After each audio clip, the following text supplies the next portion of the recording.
Imagine a silence so deep that even your reflection seems to look away.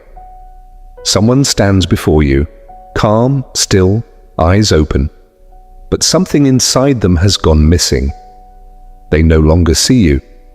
They look through you. There is no emotion, no conflict, not even anger. Only stillness. The quiet kind that doesn't scream. It simply erases. When a person stops reacting to you, it's not because they have forgiven or forgotten. It's because you no longer hold any weight inside their world. You've become, as Jung would say, a shadow with no energy, present but powerless. This is not about a breakup or a fight. It's about something more subtle, the slow fading of respect. The soul doesn't stop caring all at once. It fades like light at sunset, gently, almost kindly, until one day the warmth is gone.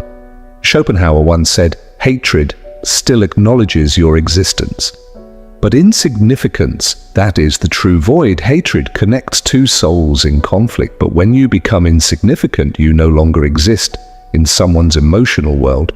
That is a kind of psychic death, when you are neither loved nor hated nor remembered. And this is where many men find themselves lost, not because they didn't love enough, but because they stopped embodying something that earns recognition, inner gravity.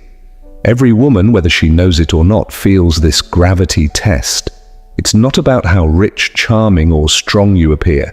It's about how you hold yourself when life tilts unexpectedly, when your plan collapses, when someone mocks you, when chaos appears. From that moment on, she may still smile, still stay, still speak kindly, but her soul starts walking away. Her eyes begin to search not for another man, but for what she used to feel, the sense of safety and strength she once saw in you. Carl Jung wrote, "A man does not possess his soul until he confronts his shadow." That shadow isn't evil. It's every part of yourself you avoid becoming. Your hidden rage, your fear of being unseen, your hunger for control. When you deny these parts, you divide yourself in two, half man, half echo. You start looking for wholeness in others, especially in women, hoping they'll reflect the strength you lost. But no one can validate what you've abandoned inside. Respect is not something you earn by pleasing people. It rises naturally when your words, silence, and actions are in harmony. When your presence feels consistent, you stop chasing recognition. You become recognition itself. The real tragedy of insignificance is not that others stop seeing you. It's that you stop seeing yourself. You drift through relationships, through moments, everywhere and nowhere at once. But rebuilding begins in the smallest of acts. Holding your posture when life tests you. Choosing silence not from fear, but from control. Acting not to prove worth, but to express truth. When you live this way, the invisible structure of your being rebuilds itself. People feel it, not because you tell them, but because your energy begins to change. You become steady again, grounded again, and the eyes that once looked past you begin to pause once more. Not because you demanded attention, but because your presence means something. Agree. Life doesn't warn you before testing you. It throws chaos in your path, no preparation, no mercy, and how you respond defines everything. Marcus Aurelius, the emperor and philosopher, once wrote, "You cannot control what happens, but you can control how you respond." He didn't write poetry, he wrote survival. Imagine the weight he carried: wars at the borders, betrayal among allies, plagues sweeping the cities, the loss of loved ones. Yet, in the midst of that, he found composure. Not by denying reality, but through discipline. There are two kinds of men. The first breaks when uncertainty comes.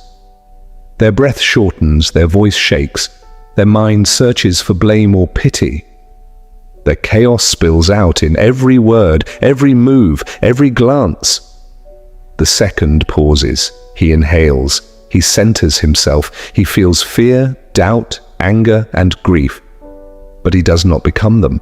That stillness is not coldness. It is self-command, quiet authority forged from facing inner storms long before the world challenged him. A woman doesn't consciously analyze this. Her body senses it before her mind does. When she feels panic, she instinctively withdraws. When she senses calm, she feels trust. To her, stability is not a concept, it's a vibration. Seneca, exiled and humiliated, stripped of everything he possessed, understood this deeply. He could have drowned in resentment and bitterness. Instead, he discovered a truth few ever learn. Freedom is not escaping pressure. Freedom is mastering your reaction to it. A man who governs himself does not beg life to be gentle. He does not curse fate for its cruelty. He meets reality as it is, raw, unpredictable, indifferent, and chooses to respond with calm authority. This is why composure is magnetic. It signals something ancient. I am my own center. No storm, rejection, or failure can shake him. He does not pretend to be strong. He is strong. He does not chase control. He embodies it. In that silent defiance against chaos, respect is inevitable. He no longer reacts to noise or seeks validation. He doesn't need to shout to be heard or act to be noticed. His presence speaks in silence, in a gravity born of inner mastery. This kind of gravity cannot be faked. It comes from years of facing oneself without flinching. When a man becomes unshakable inside, the world starts responding differently. People sense his steadiness before they understand it. He becomes the still point in a spinning room, the reference others unconsciously measure themselves against. In a world addicted to reaction, stillness is power, yet many men mistake stillness for suppression. They believe controlling emotion means killing it. They think masculinity is about becoming untouchable, a statue of restraint. But real strength is not the absence of feeling. It is the ability to feel everything without losing shape. It is walking into fire without becoming the flame. Carl Jung called this integration, reconciling your light and shadow. Inside every man is chaos, anger, envy, desire, the urge to dominate. Most try to bury it, pretending virtue means denial. But the shadow never dies. It seeps out through irritation, resentment, and quiet self-sabotage. The respected man does something different. He confronts his shadow without shame. He studies his anger and turns it into discipline. He acknowledges jealousy and transforms it into clarity. He recognizes the need for control and reshapes it to rule himself, not others. This is the alchemy of values. The same fire that can destroy also forges steel. The difference lies not in the flame, but in the hand that holds it. Now we reach a truth many men misunderstand. Love is often mistaken for dependence. A man thinks devotion means making a woman the center of his world. Every emotion, every choice, every plan revolves around her. He hopes love will grow from this orbit. But what starts as love can quickly become suffocation for both. No woman wants to be the source of a man's existence. When your identity depends on her approval, she doesn't feel cherished, she feels burdened. You hand her the impossible task of sustaining your worth. Jose Ortega y Gasset said, "Man is himself and his circumstances." But when a man makes one person his entire circumstance, he ceases to be himself. He becomes a reflection, a shadow, a man without a center. The man who commands respect never abandons his wholeness. Even alone, his life is full. He rises each day guided by mission, not mood. He sharpens his mind, strengthens his body, builds his craft. He surrounds himself with men who hold him accountable, not merely admire him. For him, a relationship is not escape. It's a meeting of two complete worlds. He doesn't need her to fill a void. He invites her to share his direction. And in that invitation, she feels freedom. She no longer carries the burden of your survival. She becomes a willing companion on a path already in motion. Spinoza wrote, "Freedom is acting from the necessity of your own nature." When a man no longer clings, when his presence is a choice and not a plea, he transcends need, and in that freedom he becomes magnetic. But respect doesn't come from grand gestures. It grows in silence, in the small, unseen acts, the workout done when no one is watching, the promise kept when it's easier to forget, the boundary held when surrender would be simpler, the temper controlled when anger demands release. Aristotle called this hexis, the habit that shapes character. We are not what we occasionally do, we are what we repeatedly become. The feminine psyche senses this rhythm instinctively. She doesn't fall for your words or brilliance, she notices your consistency. Do you keep your word when no one watches? Do you move with purpose when no one applauds? Do you live your values even when it costs comfort? Machiavelli wrote, "Men are fickle and ungrateful, but a man who builds his power on solid foundations withstands any storm." Those foundations are not wealth, charm, or status. They are discipline, ritual, and structure. When your actions are sacred, when you do what must be done, regardless of feeling, you create something no one can take away, an unshakable identity. This is the rarest strength in the modern world. A man who no longer performs power because he is power itself. Eventually, a man realizes his worth does not depend on applause. His power needs no witnesses. His foundation lies not in approval, but in his own will. And daily practice of will becomes character. Character repeated becomes destiny. But here is the subtle danger. Many confuse firmness with rigidity. They believe unbending certainty is strength and yielding is weakness. Yet life punishes rigidity. A stiff tree snaps, a rooted tree bends and survives. True firmness is selective. It knows when to stand, when to flow, when silence speaks louder than words, and when a word must cut through. Heraclitus said, "No man steps into the same river twice." Everything flows, everything changes, and so must you. Wisdom is not stubbornness, and it's fluid intelligence shaped by self-awareness. Sometimes respect is not lost because of what you did, but because of what you revealed. You may have worn the mask of calm, confident control. Time unmasks foundations. When that mask falls, she sees if you stand on rock or sand. Jean-Paul Sartre called this bad faith, living in denial of your freedom. We pretend we have no choice, blaming life, circumstances, or others. But every moment, in action or in silence, we choose. Every choice is a vote for the man you are becoming. A woman senses each vote long before she understands it. Her intuition isn't mystical, it's biological. She reads thousands of micro-signals, your tone, your posture, the stillness behind your eyes. Respect is not a fixed emotion. She does not grant it once and keep it forever. She evaluates you constantly through unseen moments. Every reaction deepens or erodes her trust.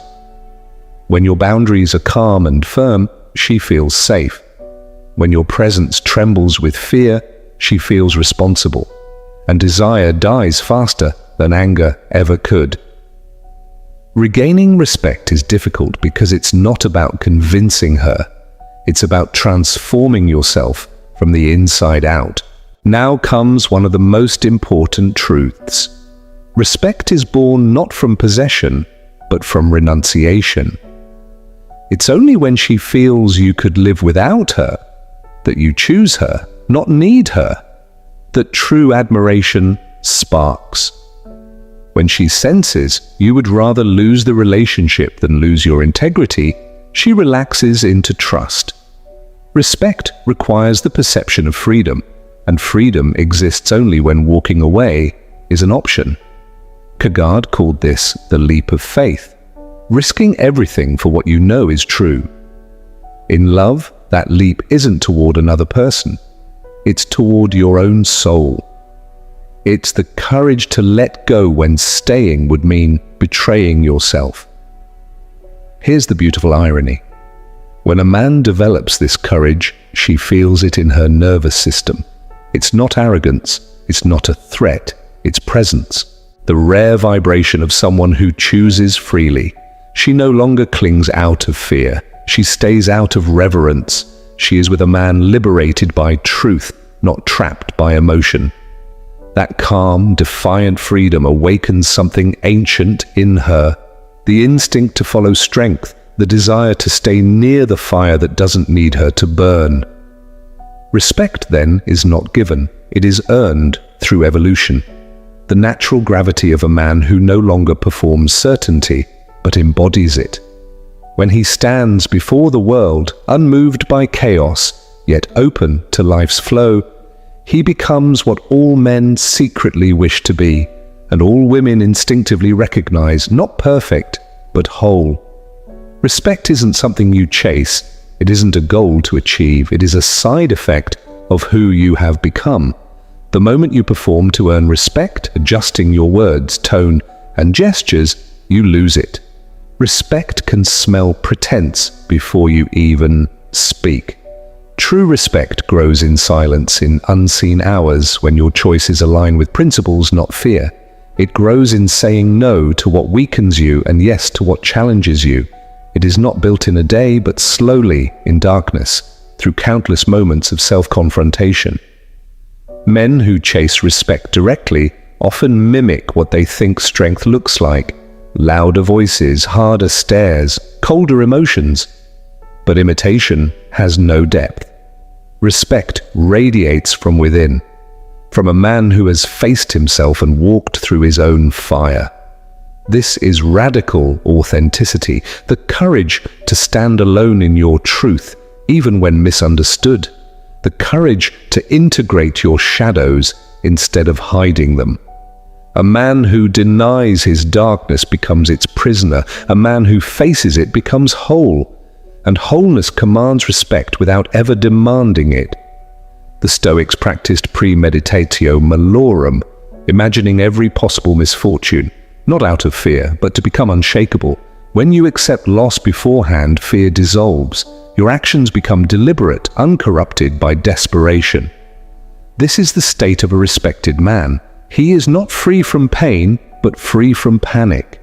His stillness is not absence of emotion, but mastery of it.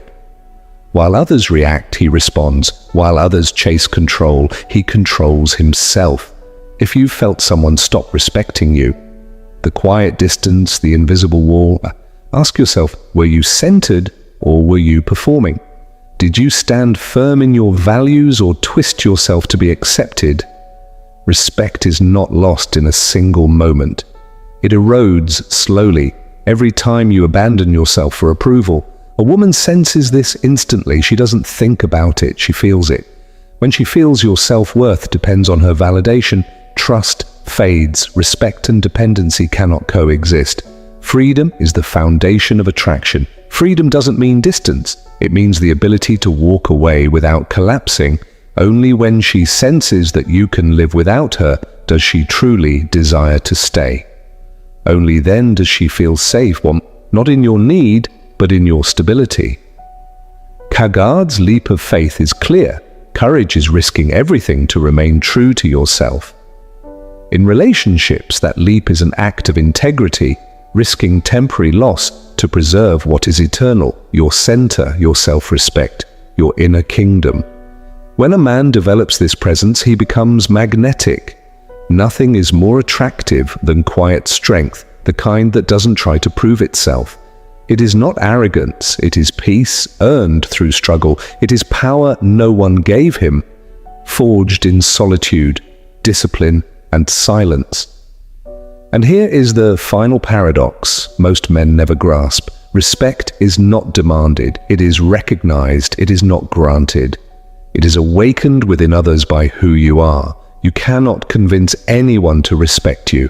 You remind them through your being that they must. If you've lost respect, from her, from others, from yourself, don't chase it. Rebuild it from the inside out. Revisit where you compromised what mattered. Reclaim your boundaries. Recalibrate your purpose. Reconstruct your foundation. Respect is not a single act, it is a pattern. Choosing discipline over distraction, silence over explanation, composure over chaos. Every day, a vote for the man you want to become. Voltaire said, "Every man is guilty of all the good he did not do." Not a guilt trip, but a reminder. Every wasted moment is a betrayal of your potential. Mediocrity is the silent death of respect. So stop asking, "How can I make them respect me?" Start asking, "How can I build a life worthy of respect, even if no one sees it?" Because when everything else falls apart, that is the only strength that remains. The quiet, unshakable power of a man who has mastered himself.